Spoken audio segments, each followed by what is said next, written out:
First, I want to say happy Mother's Day to all the mothers out there and everyone who celebrates. Unfortunately, I have some bad news for women right now, especially women in Mississippi. Jake Tapper just had the governor of Mississippi on his show, Tate Reeves. And Mississippi is one of 13 states that has a trigger law or a snapback law, which if Roe v. Wade is overturned in the Supreme Court, they'll go right back into banning abortions. And that ban includes incest in Mississippi.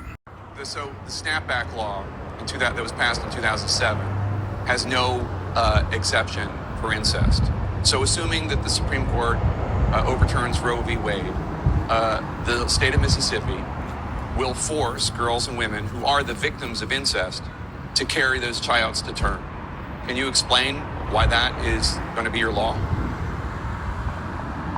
Well, that's going to be the law because in 2007, the Mississippi legislature passed it. I will tell you, Jake, and this sort of speaks to how far the Democrats in Washington have come on this issue.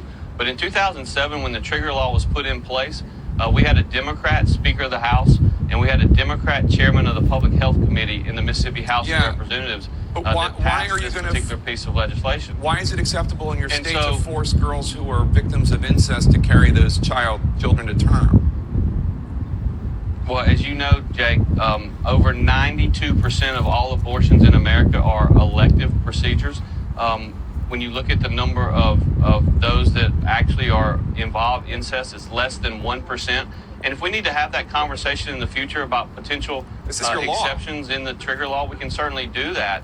But the reality is that, again, that affects less than 1% of all abortions in America on an annual basis. Okay, but that is going to be the law of Mississippi. Elections have consequences, folks. We have to vote blue in every election in which you are eligible to vote. Your local, statewide, and national elections. Let's vote out corrupt Republicans before they take away any more of our rights.